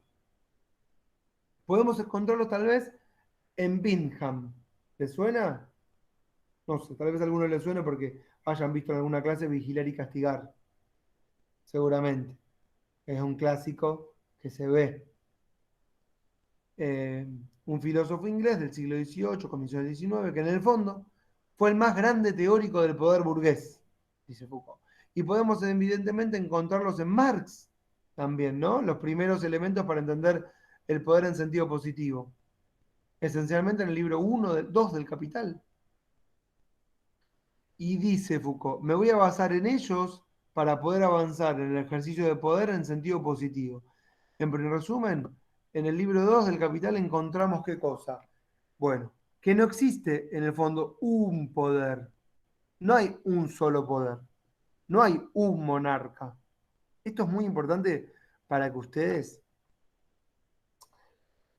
tengan como herramienta para pensar las relaciones complejas que se dan en nuestras realidades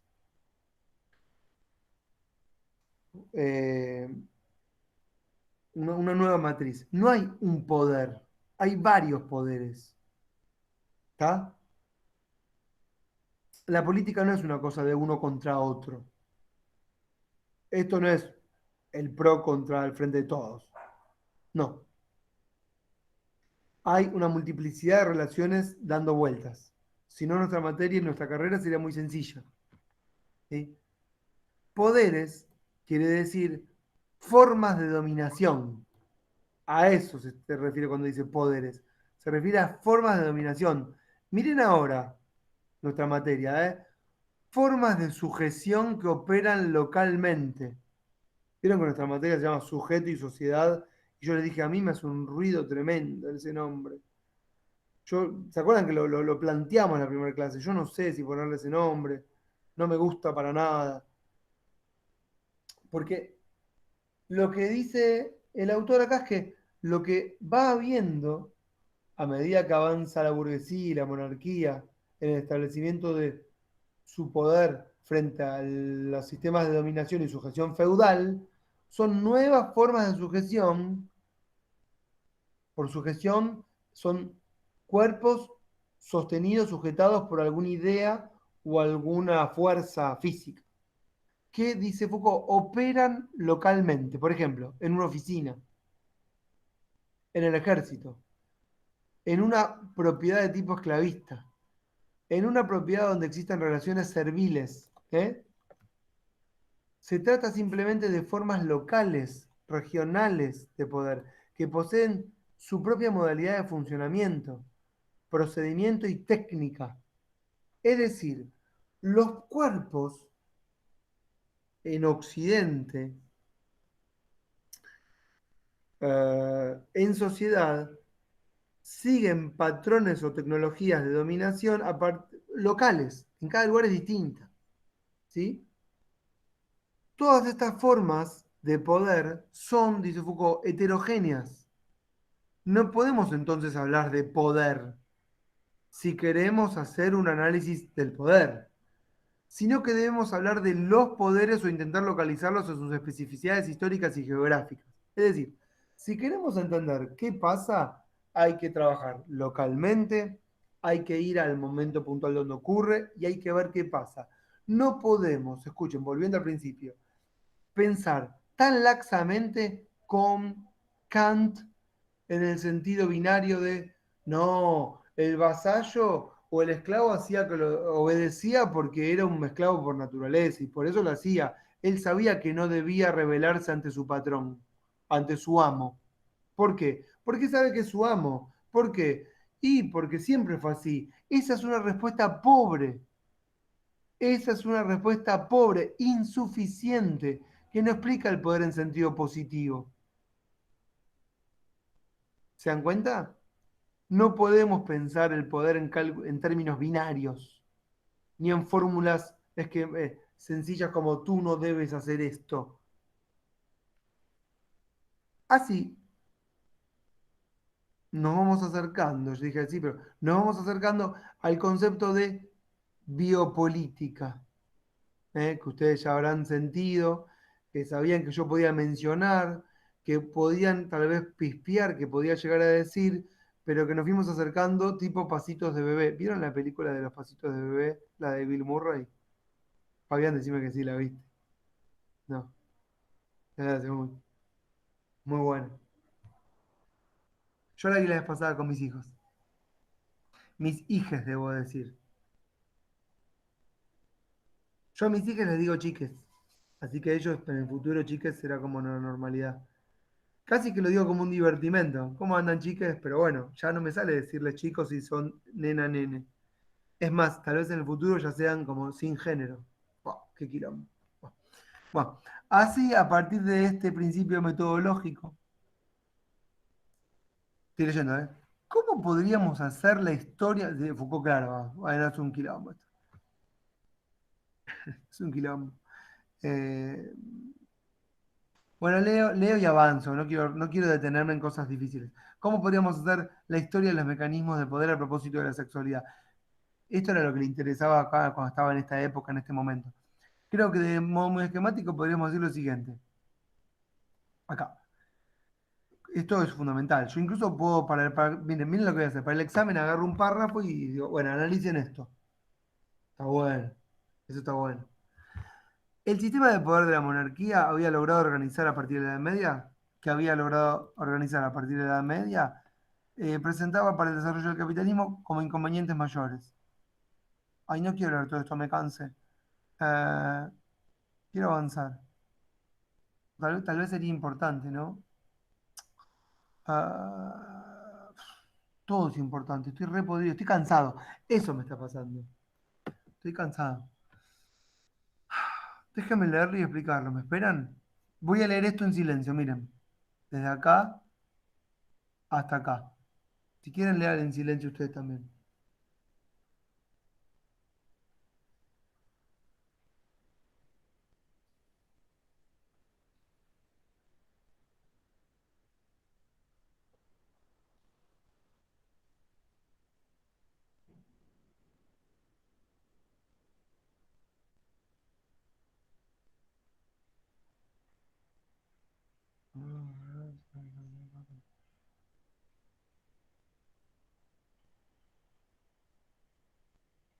Bueno, ya lo leí, perdón.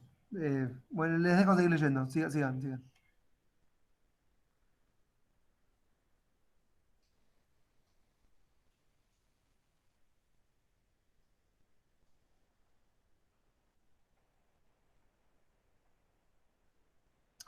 Avísenme cuando están que yo ya sigo.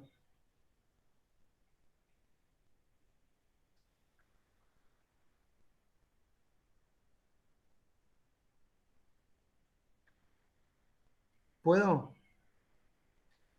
Estos dos párrafos están queriendo decir una cosa, algo así como, bueno, ¿cuáles eran los problemas que tenía la monarquía? Bueno, por un lado, eh, cuando ustedes piensan monarquía absoluta, no hay un monarca que puede controlar un territorio tan extenso, ¿correcto? Y menos en el 1700, ¿sí? Porque hoy hay todo un despliegue. Igual así hay mucha porosidad y filtraciones, pero imagínense en ese periodo donde nadie habla el mismo idioma, nadie sabe cómo se comunica con quién, las comunicaciones tardan un siglo en llegar, es un despelote. Entonces, lo que está diciendo es que no hay un solo poder, sino que hay un montón de poderes locales, ¿sí? Y muchas cosas que al sistema monárquico se le filtran. Es decir, como dice ahí, el contrabando al monarca se le filtra por todos lados. Incluso dice Foucault, el contrabando es fundamental para que se desarrolle el capitalismo, a pesar de lo que lo que el monarca quiere. Porque sin contrabando no hay flujo comercial y sin intercambio comercial no hay crecimiento, digamos, y exponencial del capitalismo, ni acumulación, ni desplazamiento de cuerpos, ni toda la dinámica capitalista que conocemos.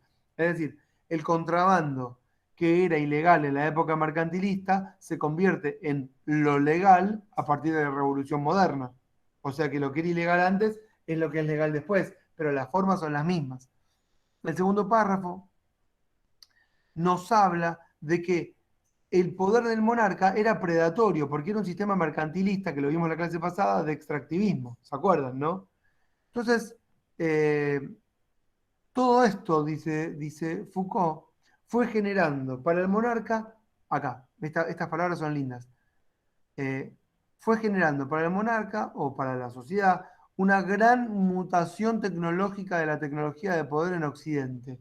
Es decir, estos inconvenientes, la idea de poder controlar el contrabando por un lado y la idea de generar mejores mecanismos de recaudación y predepredación, generaron una mutación tecnológica en el ejercicio de poder. ¿Por qué? Porque el monarca, perdón que vaya muy rápido, espero que me estén siguiendo, tuvo que desplegar nuevas tecnologías para, uno, controlar el contrabando, dos, recaudar mejor los impuestos. ¿Y esto qué hace crecer?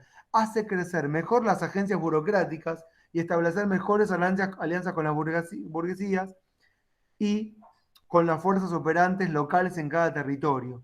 Entonces, todo eso que antes no existía, ahora existe. Y esto es lo que llamamos gobernabilidad.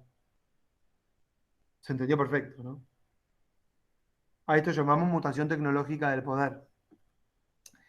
Y esto fue generando lo que para Foucault es las formas de disciplinamiento.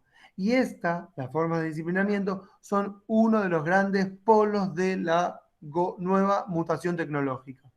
La mutación tecnológica del poder en Occidente tiene dos patas. Una es el disciplinamiento. Pueden tomar nota. Si quieren lo explico porque estamos tarde ya. Y aparte ya sé que están recansadas y cansados. Una es el disciplinamiento. Y escuchen lo que voy a decir ahora. La otra es el control de los acontecimientos.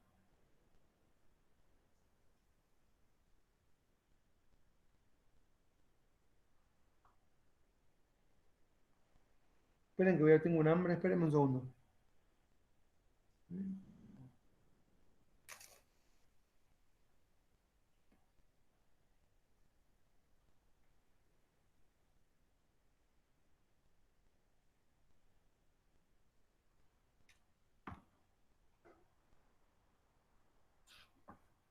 Bien.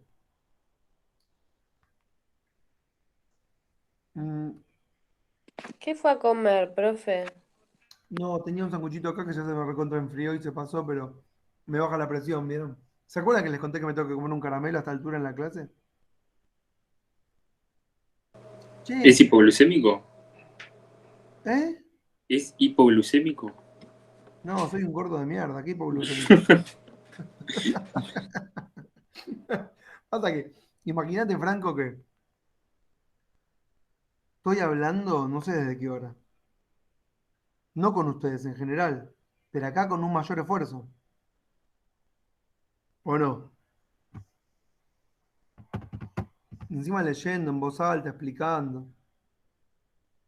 Es como que dejas todo. Siento que estoy como en un concierto de rock dando todo, ¿viste? No, la verdad que la banda lo dio todo. No sé, además, ¿saben qué pasa? No sé cómo hacer eso de que clases sincrónicas, asincrónicas, llamar en coche, qué sé yo.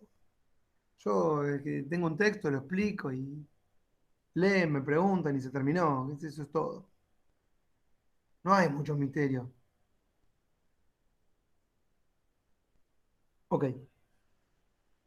Tenemos el hábito, y una vez más, según el espíritu del marxismo, de un marxismo un tanto primario, de decir que la gran invención, todo el mundo lo sabe, fue la máquina de vapor, dice.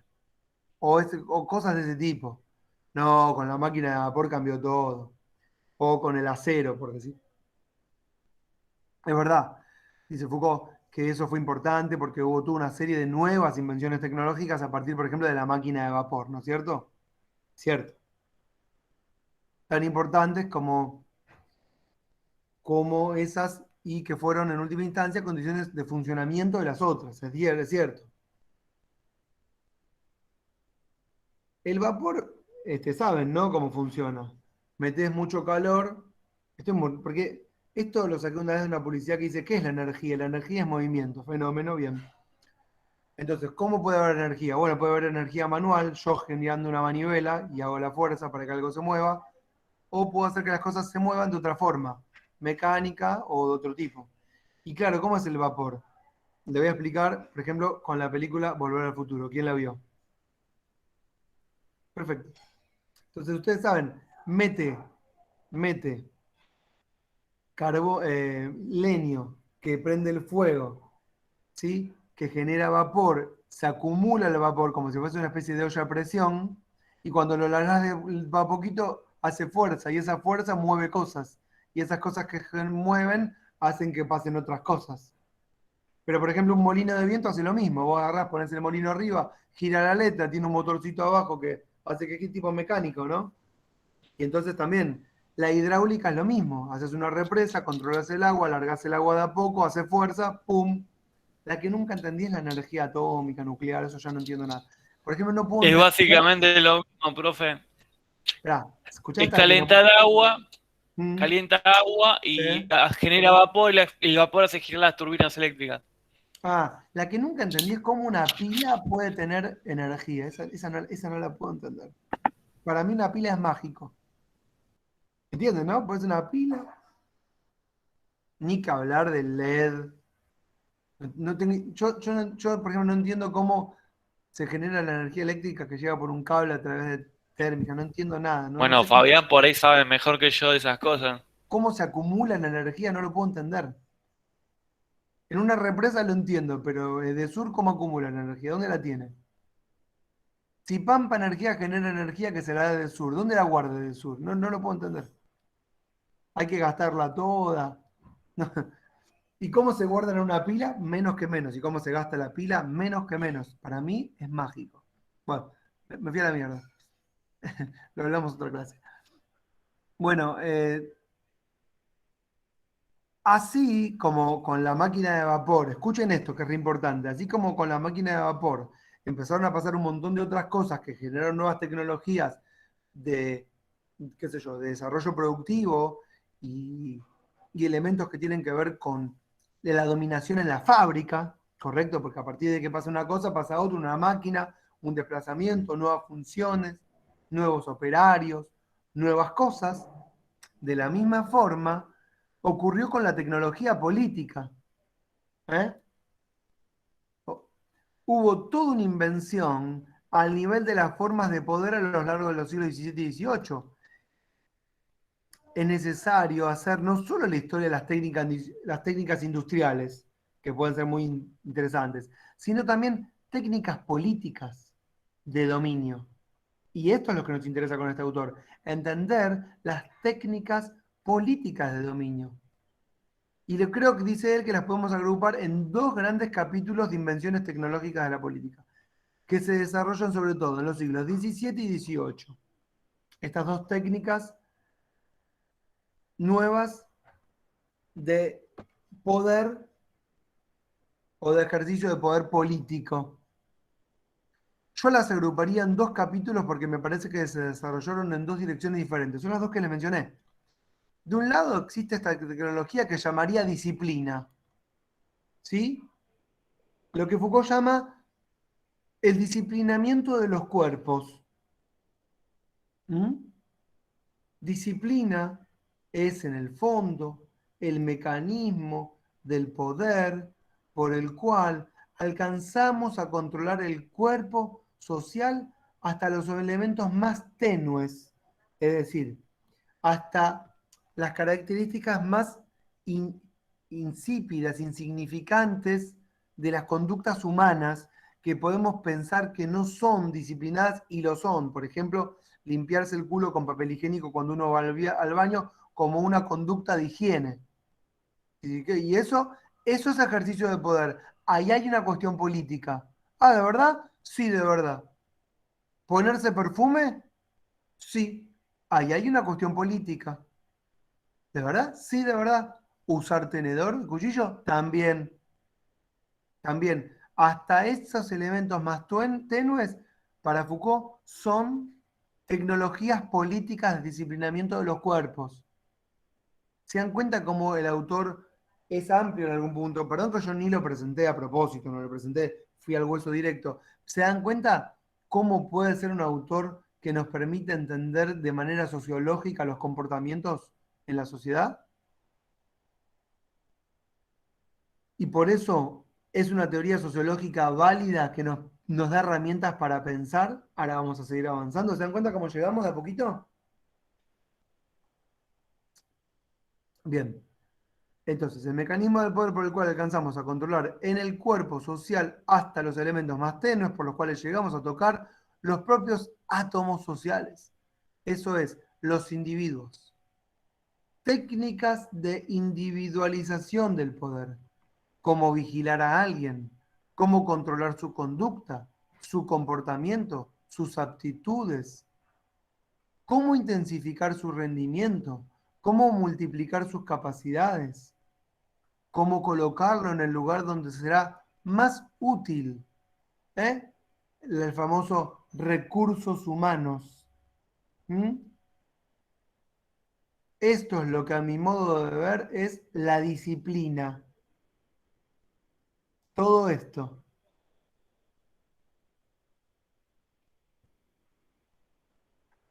No voy a hablar ahora del otro elemento que le dije que se llama el control de los acontecimientos o entender al cuerpo no como una técnica de individualización, sino entender a la sociedad, pónganlo como apunte, lo vemos la vez que viene, entender al cuerpo social como un todo y a cada individuo como miembro de una especie que tenemos que controlar a partir de estadísticas, ¿sí?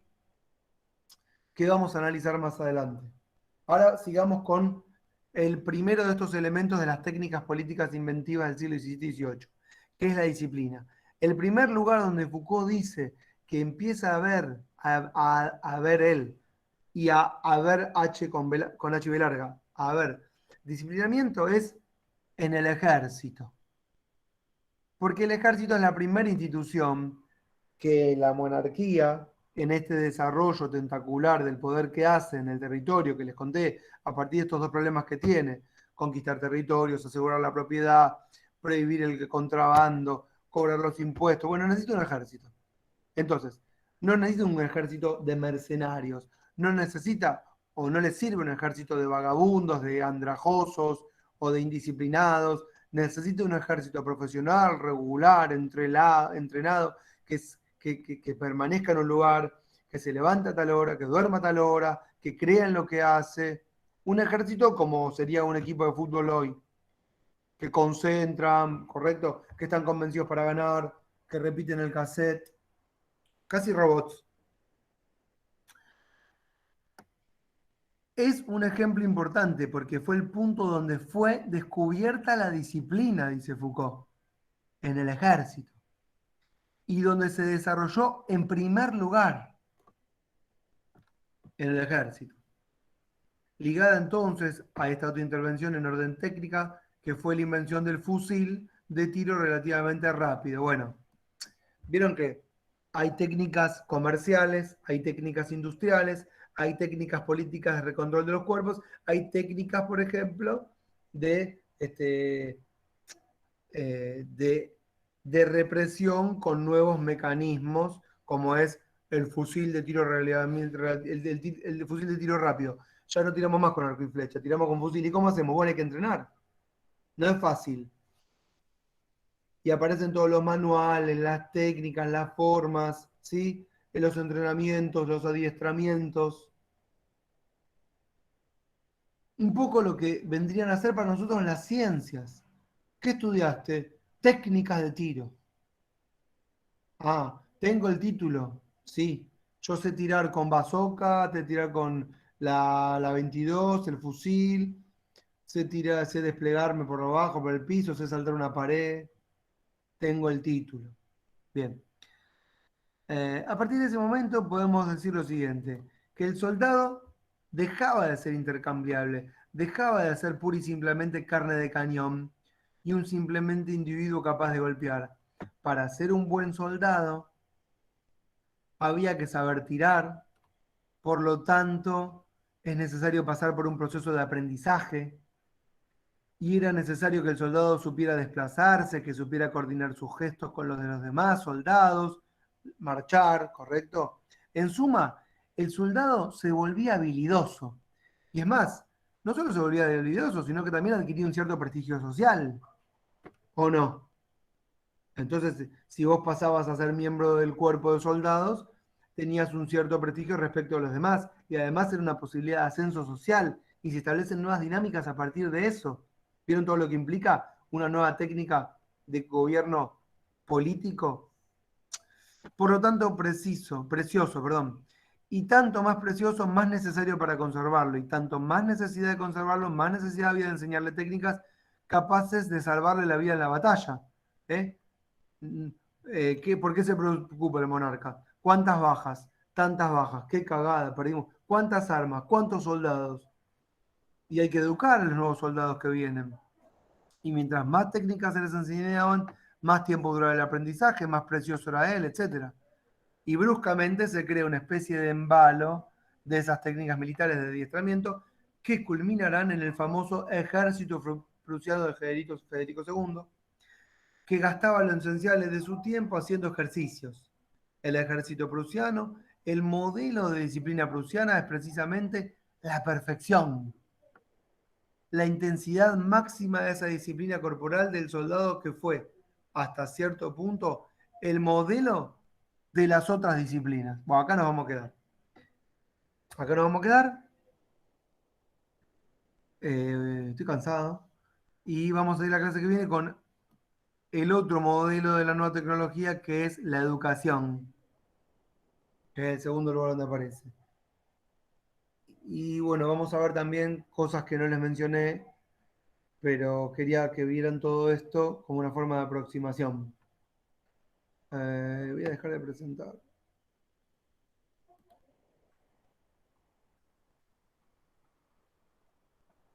¿Cómo están? Bien, bien, la verdad que estamos bien. La verdad que sí. ¿Les saturé? Pregunta que les hago. ¿Pudieron anotar algunas cosas? Sí, Sí. profe. Sí, profe. Tomé nota. Sí, profe. Porque, como para concluir, dimos algunas cositas, ¿correcto? No pretendan entenderlo todo, menos con una hora y media, y menos sin mucha lectura previa. No sé cuánto leyó cada uno, cada una. Pero esto es dejar caer fichas, esto es volver a leerlo 500 veces más. ¿Por qué? porque esto es distinto a lo que estamos acostumbrados. ¿No? Entonces, si te sacan del campo del cual una está acostumbrada, el jurídico, en el que directamente asociamos lo que se debe hacer y lo que no, en el que los abogados y las abogadas siempre ganan la batalla porque dicen, no, esto es así, porque lo dijo Pirulito, Menganito, porque no, porque lo dice la ley, vos no entendés nada. Ya lo hablamos 1000 veces, esto del rol de las ciencias sociales. O no, creo que lo hablamos acá, ya no sé en qué clase, pero debe ser acá. Supongo que sí. Bueno, conclusión. No se exasperen, no pretendan entenderlo todo, déjense llevar, relean muchas veces, sepan que este es otro vocabulario, que no estaban acostumbrados y que es una transformación que hay que hacer si tienen ganas. Y si no tienen ganas, no. Y se quedan en ese lugar de confort, que es el kantiano, pero que es una zona de confort. Pero nada, hagan lo que quieran. Herramientas para pensar. Bueno, ¿alguna duda entonces?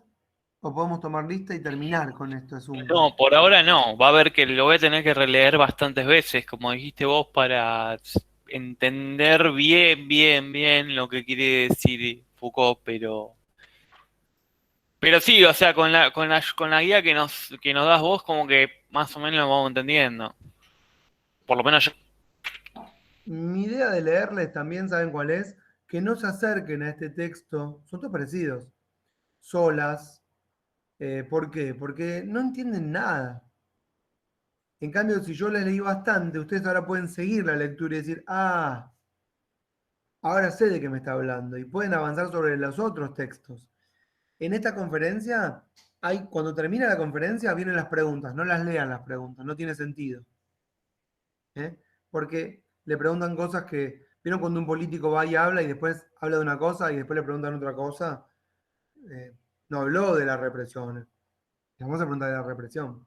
Bueno, le preguntan a Foucault cosas de la época y él quería hablar de esto. Y esto es lo que nos importaba. Esto que yo les hice leer acá es lo mismo que está en los otros textos dicho de otra forma. En las clases que les dejé y en ese textito de historia de sexualidad que les dejé. Y bueno, después decido con cuál seguimos, pero ustedes pueden elegir el que quieran para leer, da lo mismo. Bueno, listo, voy a tomar lista. Por el examen ya hablamos. Y Yo no escuché mucho sobre el examen, profe, por eso le pregunté. mientras yo Entré comparto tarde. con el Excel. Uy, para, Facu no tomó clase. Tomó. Oh, siempre me pasa lo mismo. Bueno. Espérenme. Mientras que alguien le hable a Jonathan del examen mientras yo me concentro en esto. Que sean buenas Camila ya está, La vez que viene, Camila. No, Jonathan que dijo que sí iba a tomar examen al final. Que lo que dijo Facundo no se iba a respetar, digamos. El profe es como que lo pisó a Facundo y dijo, sí, vamos a tomar examen. Sí, pero yo hablé de esto con Facu, no se preocupen. Esperen que. Ah, ya sé. Cami, Es una forma de hacer un chiste también. No te quiero retener, ya con esto ya estamos. Después te digo con qué seguimos, pero si te gustó. Sí, estoy entretenida. No habíamos visto la vez pasada. ¿Qué? No habíamos visto esto, lo empecé por otro lado hoy. No, no es verdad. Pero sí conectaste con la de biopolítica. Que Sí, eso con algo se conecta. Sí. Bueno, si querés después te paso el link para la vez que viene. Dale. Nos vemos. Chao. Chao.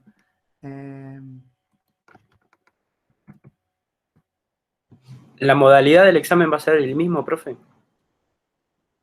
Siento que sí. ¿Con 3 preguntas? Eso no lo sé. No, con honestidad te digo, no lo sé. Pero yo les pregunto, Pará, 23 de junio. Ah, ni subí la clase. Esperen, ¿me esperan? Tengo que tener en algún lado, en algún lugar. A ver esta. Sí. Qué suerte. En algún lugar tenía que tener esta. ¿Dónde están ustedes? Ah, acá. Ah, ahí va. Sí, sí, les quería decir esto. La clase pasada fue el 30, ¿no? Váyanme diciendo también si estuvieron en la clase pasada, cuando les voy tomando lista. Y hoy es 7 del 7. Sí. Profe, ¿Sí? tomó lista la vez pasada, ¿Quién? ¿Facundo o yo? Facundo, ¿sí? Sí, pero él tomó lista, pero la puso en la guay, pero yo Ah, tengo mi propio registro paralelo. Esperen que yo me siento mal. Esperen.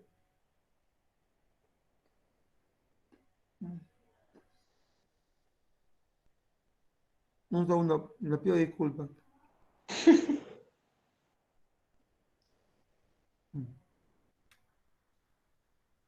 Esto.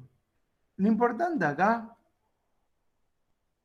respecto a las preguntas, no se piensen que no vamos a preguntar cosas que ya vimos.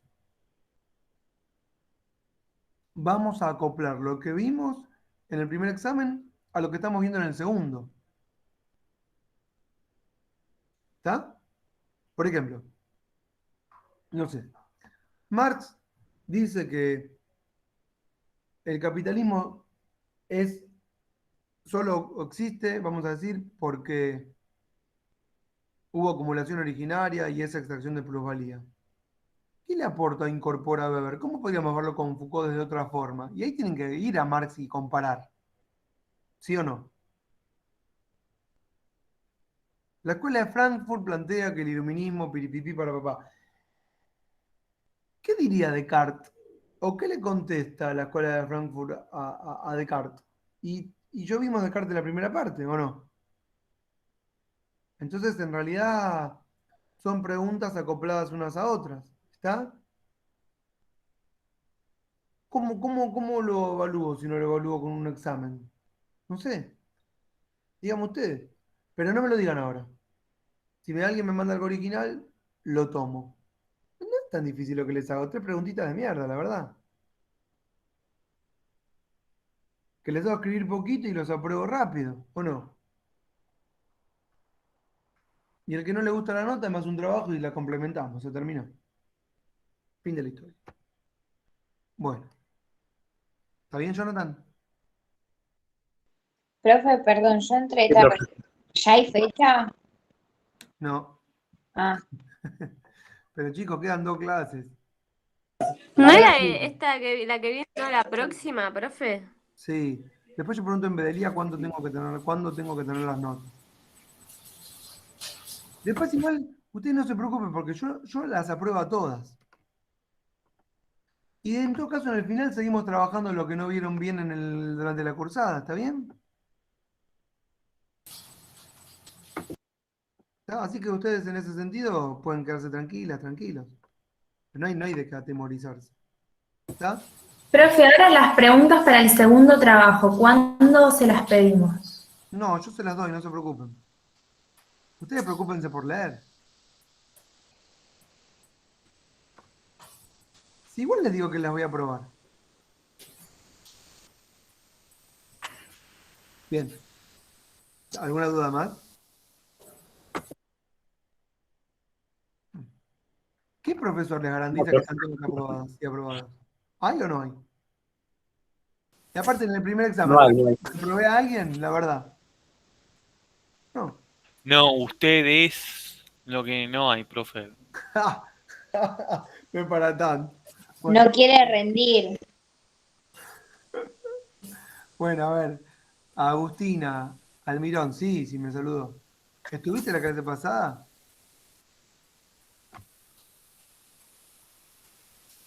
¿Está Agustina o no?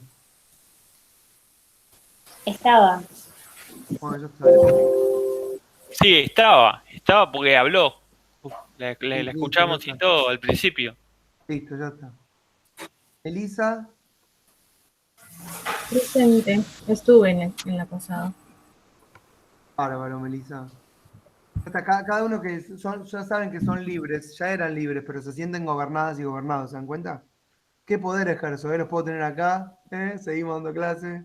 Eso es el profesor, ¿se dan cuenta? ¿Qué opera sobre sus cuerpos que hacen que se queden cuando podrían irse? ¿Qué pasa? Y no saben La lo que dan. nota de concepto, el poder de la nota No, de no, concepto. si miren, les digo que las aprobé, igual se quedan. ¿Ven? Es tremendo. La posibilidad de aprender algo. Esa me gustó más. Ailén, ya te puse presente. Pablo, Gracias, profe. Buenas noches. buenas noches, ya te puse presente. Tobías, yo vi a Tobías, ¿sí o no? Sí, presente. Y en la otra Dale. también estuve. Listo, ya te puse. Luana también, ¿no? Sí, profe, estoy acá. Estuve en Ah, la sí, segunda. que te vi, Luana, sí. Ya está. La vez que viene nos vemos. Lucas, ¿no está? ¿Estuvo la vez pasada? Le pongo que estuvo.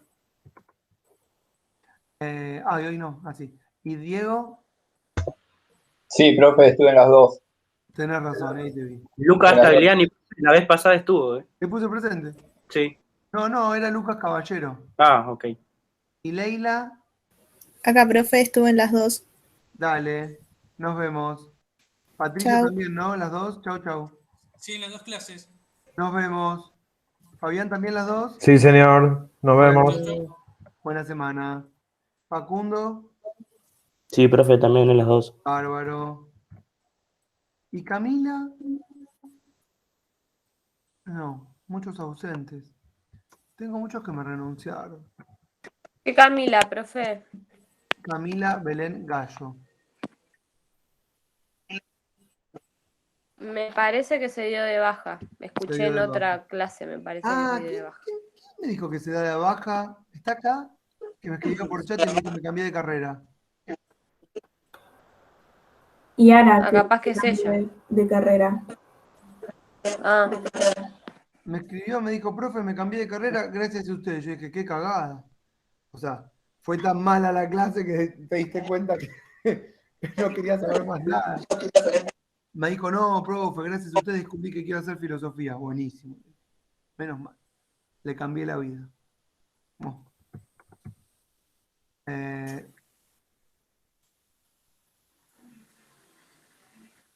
Camilo no está, ¿no? No lo vi hoy. Le pongo presente la vez pasada. Mariano sí.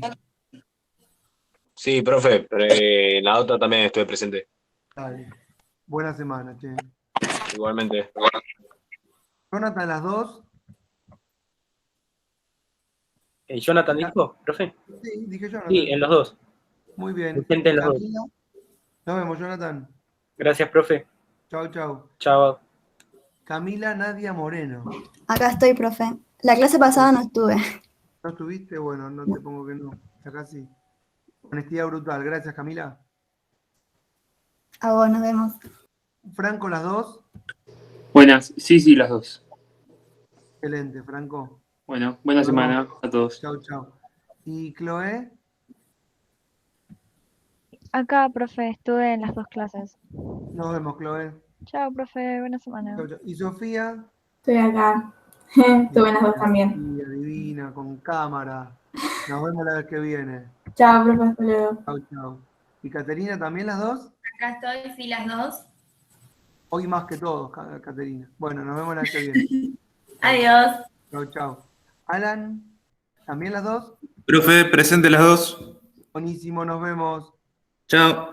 Chau, chau. Bueno, ¿qué me queda? Agustina, a ver, ¿qué me queda acá? Julieta. No. La clase pasada, no sé. Le pongo P. Esperen, Agustina, sí. Sí, profe. La clase pasada. ¿Cuál? Porque quedamos dos. ¿Y Tamara? No. Bueno, acá le pongo P. ¿Y Yara? Yara la que renunció. Y me queda para... Yo falto, profe. ¿No te nombré? No. Pero pará, porque estás después de Silvestri. Agustina, ¿estuviste la clase pasada? Sí, en las dos. Beso, Agustina, que andes bien. Gracias. Chau, chau. Acá está Yo estuve en Ludmila. las dos ¿Presente? también, profe. Las dos, ahí te puse las dos. Gracias, chau, chi. Listo, nos vemos. Chau, chau.